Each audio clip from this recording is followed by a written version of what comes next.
ദൈവ തിരുനാമത്തിന് മഹത്വമുണ്ടാവട്ടെ. Bible reading പ്രോഗ്രാമിൽ സംബന്ധിക്കുന്ന ഏവർക്കും കർത്തൃനാമത്തിൽ സ്നേഹവന്ദനം.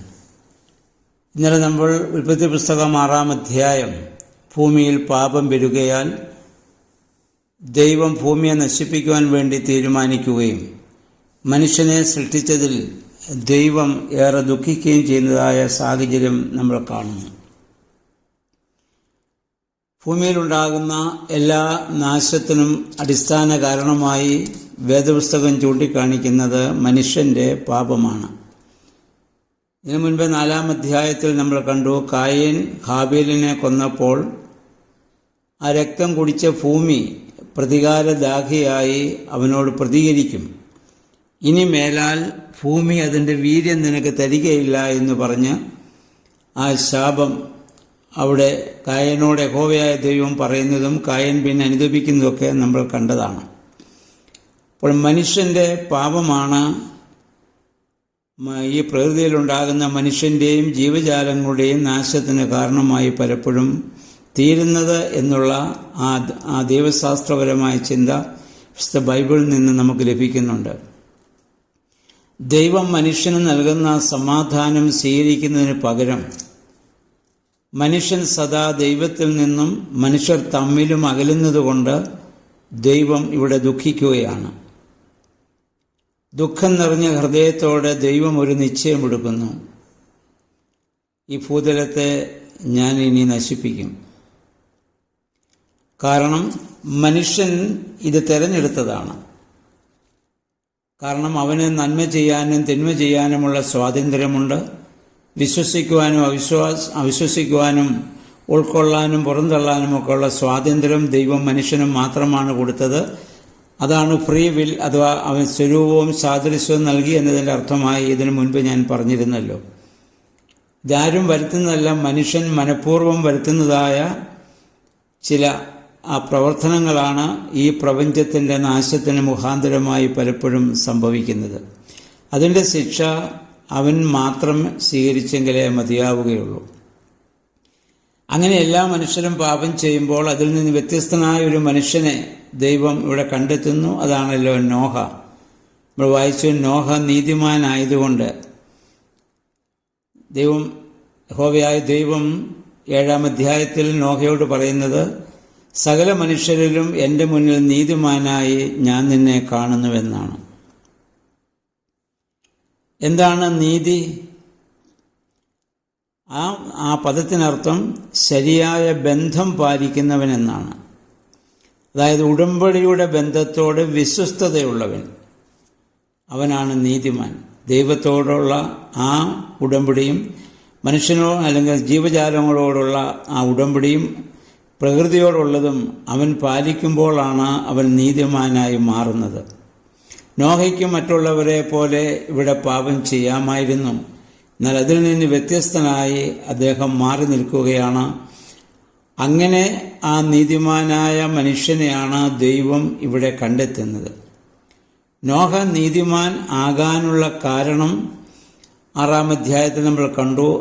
ആ തലമുറയിലെ നോഹയ്ക്ക് ദൈവത്തിൻ്റെ കൃപ ലഭിക്കാനും അല്ലെങ്കിൽ പട്ടകമണിയാനും നോഹയെ എന്തുകൊണ്ട് ദൈവം തിരഞ്ഞെടുത്തു എന്ന് ചോദിച്ചാൽ ആ തലമുറയിലെ നീതിമാനും ആയൊരു മനുഷ്യനായിരുന്നു, നിഷ്കളങ്കനുമായിരുന്നു. അവൻ ദൈവത്തോടൊപ്പം നടന്നു. നമ്മൾ നേരത്തെ ചിന്തിച്ചതാണത്. ദൈവികമായ കൽപ്പനയ്ക്ക് വിധേയമായി ദൈവത്തിൻ്റെ ഇഷ്ടം പ്രവർത്തിക്കാൻ മാത്രം ആഗ്രഹിച്ച് ജീവിച്ചതായ ഒരു മനുഷ്യനാണ്. എന്നിട്ട് അവനോട് പറയുന്നത്, എല്ലാ മൃഗങ്ങളിൽ നിന്നും ശുദ്ധിയുള്ളത് 7 വീതം, ശുദ്ധിയില്ലാത്തത് 2 വീതം. ശുദ്ധിയില്ലാത്തതിന് 2 വീതം ആണും പെണ്ണുമായി കയറ്റുക. കാരണം ജലപ്രളയത്തിന് ശേഷം ഈ ഭൂമിയിൽ ഇനി ആ വംശം നിലനിൽക്കുന്നതിന് വേണ്ടി ശുദ്ധിയുള്ള മൃഗങ്ങളെ ആവശ്യപ്പെടുന്നത് യാഗം കഴിക്കുന്നതിന് വേണ്ടിയാണെന്ന് ഇതിന് ശേഷം, ജലപ്രളയത്തിന് ശേഷം നോഹ പട്ടകത്തിൽ നിന്ന് ഇറങ്ങി ആദ്യം ചെയ്യുന്നത് ഈ മൃഗങ്ങളിൽ ശുദ്ധിയുള്ളതിനെ യാഗം കഴിക്കുന്നതായി ഇനി അടുത്ത അധ്യായങ്ങളിലേക്ക് വരുമ്പോൾ നമുക്ക് കാണാൻ പറ്റും. അതിനാണ് ദൈവം നോഹയോട് പറയുന്നത്, അങ്ങനെ ശുദ്ധിയുള്ളത് 7 വീതവും ശുദ്ധിയില്ലാത്തത് 2 വീതവും നീ പട്ടകത്തിൽ നീ കയറ്റണം. നോഹ യഹോവയുടെ കൽപ്പന ഇവിടെ അനുസരിക്കുകയാണ്. ഇവിടെ നമ്മൾ വായിക്കുന്നു, യഹോവയാണ് ഈ പെട്ടകത്തിൻ്റെ വാതിലിനെ അടയ്ക്കുന്നത്. നോഹ അകത്ത് കയറി, സകല ജീവജാലങ്ങളും വന്ന് കയറി, യഹോവ വന്ന് ആ പെട്ടകത്തിൻ്റെ വാതിൽ ഇവിടെ അടയ്ക്കുകയാണ്. ഇനി 40 രാവും 40 പകലും മഴ പെയ്ത് ഇവിടെ പ്രളയമുണ്ടാവുകയാണ്. പെട്ടകം സഭയാണ് സൂചിപ്പിക്കുന്നത്. ഇന്നലെ ഞാൻ പറഞ്ഞു, ഈ സഭയാകുന്ന പെട്ടകം ദൈവമാണ് നമുക്ക് തുറന്നു തന്നത്. നാം അതിൽ പ്രവേശിച്ച് അതിൽ ആ ദൈവത്തിന് വിധേയപ്പെട്ട് നമ്മളതിൽ ജീവിക്കണം. അപ്പോഴാണ് ദൈവം ഒരു നാൾ അതിൻ്റെ വാതിലടയ്ക്കും. പിന്നെ ആർക്കും അവിടേക്ക് പ്രവേശിക്കാൻ സാധിക്കാത്ത ഒരു സാഹചര്യം ഉണ്ടാകും. മറ്റൊന്ന് ഇവിടെ നമ്മൾ മനസ്സിലാക്കേണ്ടത്, ഈ പെട്ടകത്തിനകത്ത് വിവിധ സ്വഭാവമുള്ള അല്ലെ വിവിധ രീതിയിലുള്ള ഭൂമിയിലെ എല്ലാ പക്ഷിമൃഗാദികളും ഈ പെട്ടകത്തിനകത്തുണ്ട്. പക്ഷെ അവയൊന്നും പരസ്പരം കലഹിച്ചതായോ ഒന്നൊന്നിനെ ഹിംസിച്ചതായോ നമ്മളിവിടെ വായിക്കുന്നില്ല. കാരണം അവ തമ്മിൽ എല്ലാം സ്നേഹത്തിൻ്റെ വലിയ അനുഭവത്തോടെ ആ പെട്ടകത്തിനകത്തായിരിക്കുന്നു. പെട്ടകത്തിനകത്ത് അതിൻ്റേതായ പരിമിതികളുണ്ട്. സമൃദ്ധമായി ഒരുപക്ഷെ ഭക്ഷണമോ അല്ലെങ്കിൽ പാനീയമോ ഒന്നും അതിന് ലഭിക്കണമെന്നില്ല. പക്ഷേ ഈ 150 ദിവസം ഇവിടെ ഉണ്ടല്ലോ മഴ പെയ്തു. അതിനുശേഷം ഏകദേശം കുറേ നാളുകൾക്ക് ശേഷമാണല്ലോ ഈ പെട്ടകം പിന്നെ അതിൻ്റെ വാതിൽ തുറക്കുന്നതും ഭൂമിയിലേക്ക് ഇറങ്ങാൻ സാധിക്കുന്നതും.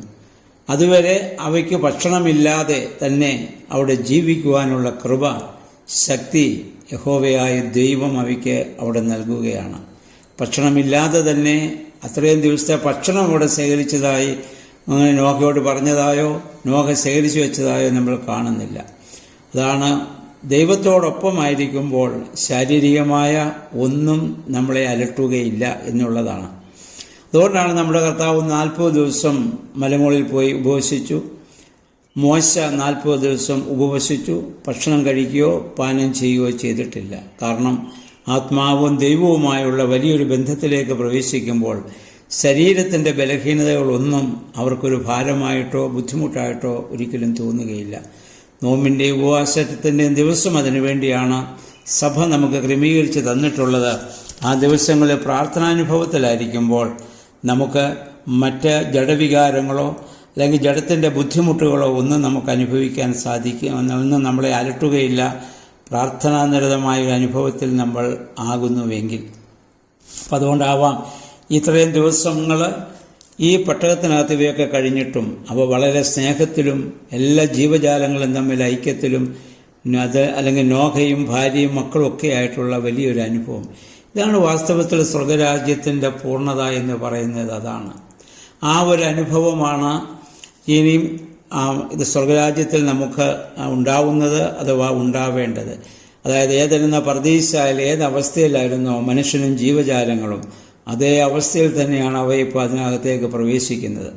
എന്നാൽ ഇതിനിടയ്ക്ക് പ്രശ്നമുണ്ടാക്കിയത് മനുഷ്യൻ്റെ പാപമാണ്.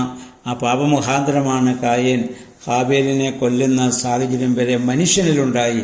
പക്ഷേ ജീവജാലങ്ങൾ അതൊന്നും ഉണ്ടാവുന്നില്ല എന്ന കാര്യം കൂടി നമ്മൾ മനസ്സിലാക്കേണ്ടതാണ്. എന്നിട്ട് യഹോവ പറഞ്ഞു, 40 രാവും 40 പകലും ജലപ്രളയം അല്ലെങ്കിൽ ഭൂമിയിൽ മഴ പെയ്യുമെന്നാണ്.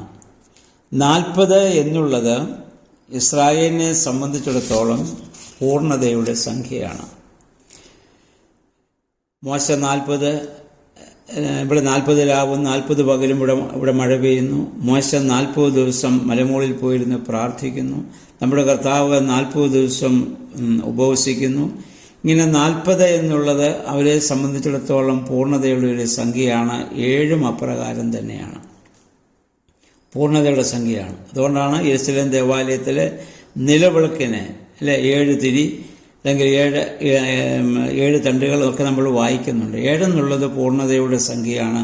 ഇസ്രായേൽ ജനത്തെ സംബന്ധിച്ചിടത്തോളം അത് നമുക്കിവിടെ കാണുവാനായിട്ട് സാധിക്കുന്നുണ്ട്. ഇനി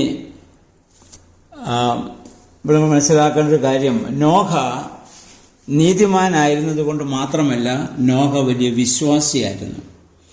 അത് അബ്രാഹാമിനെ ദൈവം വിളിച്ചപ്പോൾ പറഞ്ഞത്, കാണിപ്പാനിരിക്കുന്ന ദേശത്തേക്ക് നീ പോകാനാണ് പറഞ്ഞത്. കാണിച്ച ദേശത്തേക്കല്ല ദൈവം അബ്രാഹാമിനെ വിടുന്നത്. അപ്പം ആ ദേശം കാണാതെ തന്നെ അബ്രാഹാം അവിടെ നിന്ന് ഇറങ്ങിപ്പോരുകയാണ്. ഇതുപോലെയാണ് നോഹ. ഇതിന് ശേഷം എന്താണെന്നോ പെട്ടകത്തിനകത്ത് കയറി എന്ത് സംഭവിക്കുമെന്ന് നോഹയ്ക്ക് അറിഞ്ഞുകൂടാ. പക്ഷെ ദൈവത്തിലുള്ള ആ പൂർണ്ണമായ വിശ്വാസത്താലാണ് അപ്രകാരം നോഹയ്ക്കും പ്രവർത്തിക്കാൻ ഇവിടെ സാധിക്കുന്നത്. അപ്പം അബ്രഹാമിന് ദൈവവിളി ഉണ്ടായപ്പോൾ എവിടെ പോകുന്നുവെന്നറിയാതെ ഇറങ്ങി വന്നതുപോലെ നോഹ ദൈവം പറഞ്ഞ പ്രകാരം ഈ കാര്യങ്ങളൊക്കെ ഇവിടെ ചെയ്യുകയാണ്. നോഹയുടെ സംഭവം വാസ്തവത്തിൽ ഒരു ന്യായവിധിയാണ്. ദുഷ്ടജനത്തിന് ഏറെ നിൽക്കുവാൻ സാധിക്കയില്ല എന്നുള്ള വലിയ ഒരു തിരിച്ചറിവ് ഈ സംഭവത്തിലൂടെ നമ്മൾ അറിയേണ്ടതാണ്. അതൊരു ന്യായവിധിയായി നമുക്ക് കാണാവുന്നതാണ്. മാത്രമല്ല ഇത് മറ്റു ചില കാര്യങ്ങൾക്കുള്ള മുൻ സൂചനകൾ കൂടിയാണ്. നോഹ വെള്ളത്തിൽ നിന്നും രക്ഷപ്പെടുന്നതിലൂടെ, ഈ ജലപ്രളയത്തെ അതിജീവിക്കുന്നതിലൂടെ ഇസ്രായേൽ ജനം ചെങ്കടലിൽ നിന്നും അവരെ ആ ചെങ്കടൽ കടന്ന് അക്കരെ കടന്നതിനെയും മോശ മിസ്രൈമിലെ ആ നീൽ നദിയിൽ നിന്ന് രക്ഷപ്പെടുന്നതിൻ്റെയൊക്കെ മുൻ സൂചനയായി ഈ നോഹയുടെ കാലത്തെ ജലപ്രളയത്തെ പിതാക്കന്മാർ അതുമായി താരതമ്യം ചെയ്തിട്ടുണ്ട്. അപ്പോൾ അപ്രകാരം അതിൻ്റെ ചില മുൻ സൂചനകൾ ഇവിടെ ലഭിക്കുന്നതായി നമുക്ക് ഇതുമായി ബന്ധപ്പെട്ട് നമുക്ക് മനസ്സിലാക്കാവുന്നതാണ്. അങ്ങനെ ദൈവം അതിൻ്റെ ഇത് വാതിലടിച്ചു. ഇനി 40 രാവും 40 പകലും ഭൂമിയിൽ മഴ പെയ്യുകയാണ്. ഈ വെള്ളം എങ്ങനെയാണ് പൊങ്ങുന്നത്? ഒന്ന്, ഭൂമിയിൽ നിന്നുള്ള ഉറവകളിൽ നിന്ന് വെള്ളം മുകളിലേക്ക് വരുന്നു, മുകളിൽ നിന്ന് വെള്ളം താഴേക്ക് വരുന്നു. ഇവിടെ നമ്മൾ വായിക്കുന്നു, ദൈവം ആകാശത്തിൻ്റെ കിളിവാതിലുകൾ തുറന്നുവെന്നാണ്.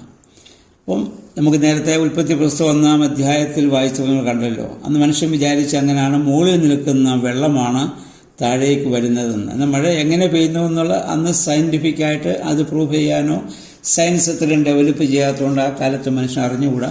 അപ്പോൾ മുകളിൽ നിന്ന് ഏതായാലും ദൈവമാണ് ആ വെള്ളം അയക്കുന്നതെന്ന് അവർക്കറിയാം. ആ വെള്ളം ഭൂമിയിലേക്ക് 40 ദിവസം കൊണ്ട് ഈ ഭൂമി മുഴുവൻ എന്നിവർക്ക് അറിയാമല്ലോ, ഏറ്റവും വലിയ പർവ്വതത്തിൽ നിന്ന് 15 അടി ഉയരം വരെ വെള്ളം പൊങ്ങി ഈ പേടകം വെള്ളത്തിലൂടെ ഒഴുകുന്നതായ ഒരു സാഹചര്യമുണ്ട്. ഇനിയും ഈ വെള്ളം എന്ന് പറയുന്നത് നമ്മളൊരു കാര്യം മനസ്സിലാക്കണം. ഇത് പ്രാദേശികമായി നടന്നൊരു വെള്ളപ്പൊക്കമാണെന്ന് പറയുകയും ചിന്തിക്കുകയും ചെയ്യുന്ന ആളുകളുണ്ട്. എന്നാൽ വേദപുസ്തകം നമ്മെ ഓർമ്മപ്പെടുത്തുന്നു.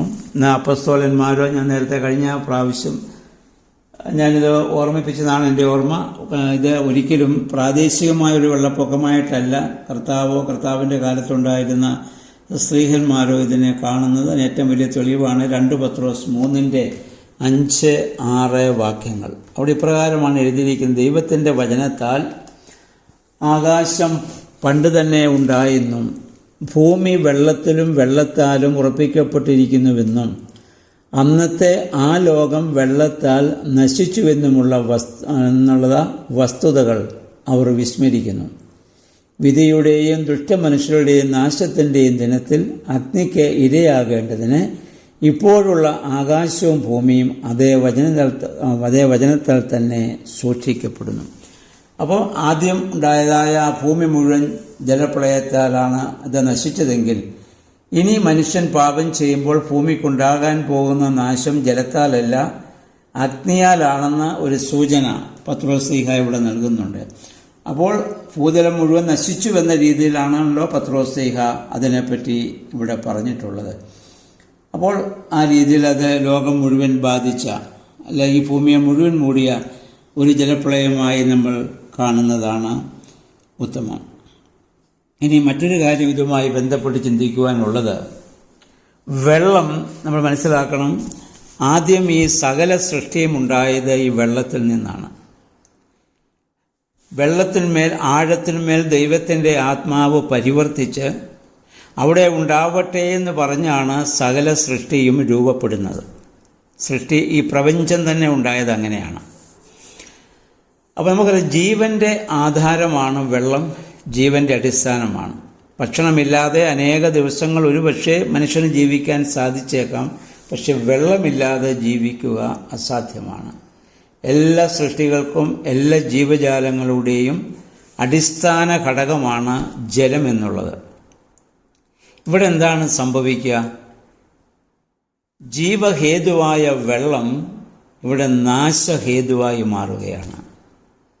ജീവഹേതുവായ വെള്ളം നാശഹേതുവായി മാറുന്നു. കാരണം മനുഷ്യൻ്റെ പാപമാണ്. ഇപ്പോൾ ജീവഹേതുവായ ഏതൊരു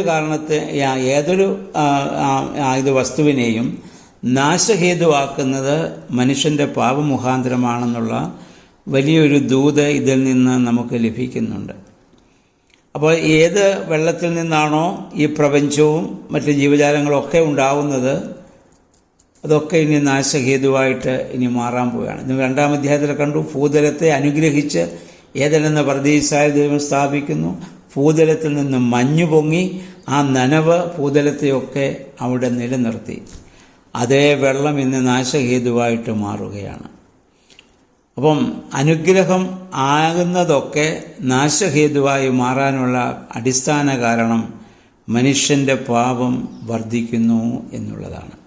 ഇതുമായി ബന്ധപ്പെട്ട് പരിശുദ്ധ സുറിയാനി സഭയുടെ മാമോദീസ അഥവാ സ്നാന ശുശ്രൂഷയിൽ വെള്ളത്തിൻ്റെ ശുദ്ധീകരണമായിട്ടുള്ള ഒരു വലിയ പ്രാർത്ഥനയുണ്ട്, ഒരു വലിയ ശുശ്രൂഷയുണ്ട്. മാമോദീസ തൊട്ടടുത്ത് പുരോഹിതൻ ചെന്ന് നിന്ന് അതിൽ വെള്ളം ഒഴിച്ച് അതിന്മേൽ നടത്തുന്ന പ്രാർത്ഥനയുണ്ട്. അവിടെ എന്താ സംഭവിക്കുക? ജലാശയത്തെ വെള്ളത്തെ യോർദാനിലെ കർത്താവ് ഇറങ്ങി ശുദ്ധീകരിച്ച വെള്ളമാക്കി നമ്മൾ അവിടെ മാറ്റുകയാണ്.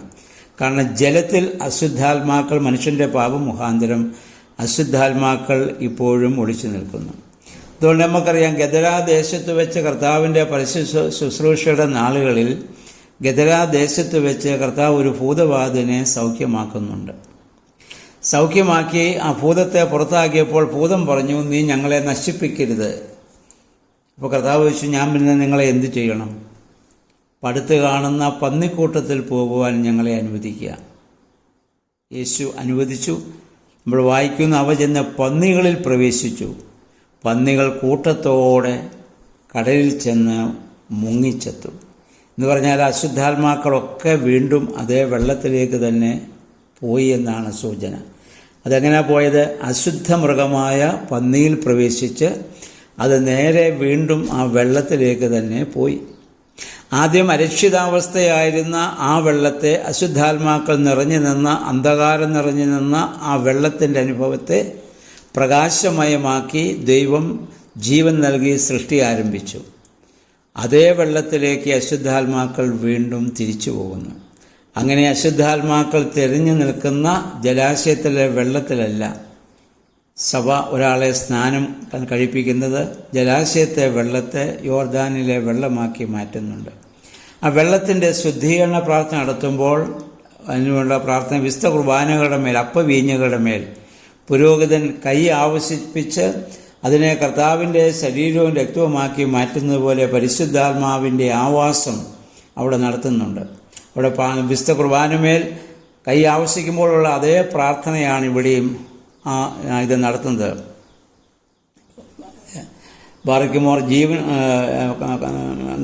അവിടെയുള്ള പ്രാർത്ഥന ഇതാണ്: വാത്സല്യമുള്ളവരെ, ജീവനുള്ള പരിശുദ്ധ റൂഹ സ്വർഗമാകുന്ന മേലിൽ നിന്ന് പ്രതാപത്തോടുകൂടി ഇറങ്ങി വയ്ക്കപ്പെട്ടിരിക്കുന്ന ഈ മാമോദീസ വെള്ളത്തിന്മേൽ പൊരുന്നി ആവശ്യിച്ച് അതിനെ ശുദ്ധീകരിക്കുന്നതായി ഈ സമയം നാം അടക്കത്തോടും ഭയത്തോടും നിന്നുകൊണ്ട് പ്രാർത്ഥിക്കണം. ഇതേ പ്രാർത്ഥനയാണ് അപ്പവീഞ്ഞുകളെ കർത്താവിൻ്റെ ശരീരക്തങ്ങളാക്കി മാറ്റുന്നതിനും മാറുന്ന സമയത്തും പുരോഹിതൻ നടത്തുന്ന പ്രാർത്ഥന. മേലുള്ള ഉരങ്ങളിൽ നിന്ന് പരിശുദ്ധാത്മാവ് ഇറങ്ങി പൊരുന്നി ആവശ്യിച്ച് എന്ന് പറഞ്ഞാൽ പ്രാവ് ഇങ്ങനെ വന്ന് പൊരുന്നി ആവശ്യിക്കുന്നത് പോലെ ആവശ്യിച്ച് ആ വെള്ളത്തെ ശുദ്ധീകരിക്കുകയാണ്. ആ ശുദ്ധീകരിക്കപ്പെട്ട വെള്ളത്തിൽ എന്ന് പറഞ്ഞാൽ നാശഹേതുവായ വെള്ളത്തെ സ്നാനത്തിൽ ജീവഹേതുവാക്കി മാറ്റുന്നു. ആ നാശഹേതുവായ വെള്ളം ജീവഹേതുവായത് കർത്താവ് വന്ന് യോർദാനിൽ ഇറങ്ങുന്നതോടുകൂടിയാണ്. കർത്താവ് യോർദാനിൽ ഇറങ്ങുന്നതോടുകൂടി നാശഹേതുവായ വെള്ളം അന്ന് അവിടെ ജീവഹേതുവായി മാറുന്നു. നമ്മുടെ ധനഹായുടെ ആ ശുശ്രൂഷയിലൊക്കെ ഉണ്ട്. പിശാചിൻ്റെ തലയെ ദൈവം തകർത്തത് അവിടെയാണ്. അപ്രകാരം ആ ധനഹായുടെ ശുശ്രൂഷയിൽ വെള്ളവാഴുവിൻ്റെ ശുശ്രൂഷ ഇങ്ങനെ ഒരു പ്രാർത്ഥനയുണ്ട്: തൻകയ്യാൽ മെനയപ്പെട്ടോൻ ദുരിതദുരാഗ്രഹബന്ധിതനായത് കണ്ടപ്പോൾ ഉടയോനവനെ താങ്ങി തോളിന്മേലേറ്റി. യോർദാൻ നദിയിലെ ജലമതിൽ അവനുടെ മലിനത പോക്കി. ഏവം നിബിവചസ നിബദിതനാം ആദാമിൻ രൂപത്തിനു നവ്യത നൽകി. ഇവിടെ പറഞ്ഞതാണ്, തൻ കൈയാൽ മെനയപ്പെട്ടവൻ, അതാദ്യം മനുഷ്യൻ ആദം, തൻ്റെ കൈയാൽ മെനയപ്പെട്ടവൻ ദുരാഗ്രഹ ബന്ധിതനായത് കണ്ടപ്പോൾ ഉടയോൻ അവനെ താങ്ങി തോളിന്മേലേറ്റി. യോർദാൻ നദിയിലെ ജലമതിൽ അവനുടെ മലിനത പോക്കി. ഏവം നിജവചസാം നിബദിതനാം ആദാമിൻ രൂപത്തിന് നവ്യത നൽകി. കർത്താവ് ആദമിനെ തോളിലേറ്റി യോർദാൻ നദിയിലിറങ്ങി അവൻ്റെ രൂപത്തിന് നവ്യത നൽകി, അവനെ പുതിയ സൃഷ്ടിയായി രൂപാന്തരപ്പെടുത്താൻ ഉള്ള ശ്രമം എന്ന് പറഞ്ഞാൽ അവിടെ എന്താ സംഭവിച്ചത്? യോർദാൻ മുതൽ കാൽവറി വരെ നീണ്ടു നിൽക്കുന്ന യേശുവിൻ്റെ 3.5 വർഷത്തെ ആ കാലഘട്ടത്തെ പ്രവർത്തനമാണ് ആദമിന് പുതിയ രൂപം നൽകിയത്, പുതിയ സൃഷ്ടിയായി അവനെ വീണ്ടും രൂപാന്തരപ്പെടുത്തുവാൻ കാരണമായിട്ട് തീർന്നത്. അത് ആ വെള്ളത്തിലാണ് അതിൻ്റെ യോർദാൻ മുതൽ കാൽവറിയിൽ ക്രൂശ് വരെ നീണ്ടു നിൽക്കുന്ന യേശുവിൻ്റെ എല്ലാ പ്രവർത്തനങ്ങളും. ആ പ്രവർത്തനമാണ് പിശാചിൻ്റെ ആ തലയെ അവിടെ തകർത്തത്.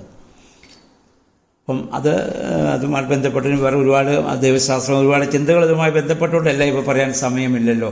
എന്തായാലും നമ്മൾ ഓർക്കുക, നാശഹേതുവായ വെള്ളം ഇവിടെ ജീവഹേതുവായി അവിടെ മാറ്റപ്പെടുന്നു. ഇവിടെ ഇപ്പോൾ ഈ 36-ാം അധ്യായത്തിൽ എന്താ സംഭവിക്കുക? ജീവഹേതുവായ വെള്ളം നാശഹേതുവായി മാറി. മനുഷ്യന് അനുഗ്രഹവും ജീവനും നിലനിർത്തേണ്ട വെള്ളം മനുഷ്യൻ്റെ ജീവനെ നശിപ്പിക്കുന്ന സകല ജീവജാലങ്ങളുടെയും ജീവൻ നശിപ്പിക്കുന്ന അവസ്ഥ. മൃഗങ്ങളൊന്നും പാപം ചെയ്യുന്നില്ല. അവയുടെ ചിന്തയിലോ പ്രവൃത്തിയിലോ ഉപദ്രവിക്കണമെന്ന ചിന്തയോടെ ഒരു മൃഗവും ഒരു മൃഗത്തെയും ദ്രോഹിക്കുന്നില്ല. അപ്പോൾ ഭക്ഷണത്തിന് വേണ്ടി അവയ്ക്ക് അനുവദിച്ചു കൊടുത്ത ഭക്ഷണത്തിന് വേണ്ടി ഒരു മൃഗം മറ്റൊരു മൃഗത്തെ കൊല്ലുന്നുള്ള അല്ലാതെ അത് ദൈവം അവയ്ക്ക് അനുവദിച്ചു കൊടുത്തിട്ടുള്ള അവയൊന്നും ചിന്തയിലോ പ്രവൃത്തിയിലോ മനുഷ്യൻ ചെയ്യുന്ന പോലെ പാപം ചെയ്യുന്നില്ല. എന്നാൽ മനുഷ്യൻ ചെയ്യുന്ന പാപത്തിൻ്റെ പരിണത ഫലം ജീവജാലങ്ങളും അനുഭവിക്കേണ്ടി വരും. കാരണം അവയെല്ലാം ദൈവം മനുഷ്യന് വേണ്ടി സൃഷ്ടിച്ചു കൊടുത്തതാണ്. അപ്പം നമ്മളൊരു പാപം ചെയ്യുമ്പോൾ അതിൻ്റെ പരിണത ഫലം നമ്മളിൽ മാത്രമല്ല പ്രപഞ്ചത്തെയും ബാധിക്കുന്നു എന്ന സത്യം നമ്മൾ മനസ്സിലാക്കണം. സകല ജീവജാലങ്ങളുടെയും നാശത്തിനത് മുഖാന്തരമായി ഭവിക്കുന്നു. ഇതൊക്കെ നമ്മൾ ചിന്തിച്ച്, ദൈവമേ, ആ പരിശുദ്ധാത്മാവെ, ആ ജീവഹേതുവായ അവസ്ഥയിൽ ഞാൻ പുതുക്കപ്പെടുവാൻ തക്കവണ്ണം എന്നിൽ പ്രവർത്തിക്കണമേ എന്ന് നമുക്ക് പ്രാർത്ഥിക്കാം. ഇതിലൂടെയൊക്കെ നമ്മൾ ഈ വേദഭാഗമൊക്കെ വായിക്കുമ്പോൾ നമ്മൾ ചിന്തിച്ച് നമ്മൾ മനസ്സിലാക്കേണ്ട കാര്യങ്ങൾ ഇതാണ്. അതനുസരിച്ച് നമ്മുടെ ജീവിതത്തെ ക്രമപ്പെടുത്തുവാൻ, ഇനി എൻ്റെ വാക്കുകൾ കൊണ്ടോ എൻ്റെ ചിന്തകൾ കൊണ്ടോ എൻ്റെ പ്രവൃത്തി കൊണ്ടോ ഞാൻ ആരെയും നശിപ്പിക്കുകയില്ല എന്നുള്ള ഒരു തീരുമാനത്തോടെ ജീവിക്കുവാൻ നമുക്ക് ശ്രമിക്കാം. ദൈവത്തിൻ്റെ പരിശുദ്ധാത്മാവ് അതിന് നമ്മെ സഹായിക്കട്ടെ. എല്ലാവർക്കും നല്ലൊരു ശുഭദിനം ആശംസിക്കുന്നു. ദൈവനാമം മാത്രം മഹത്വപ്പെടുവാൻ ഇടയാവട്ടെ.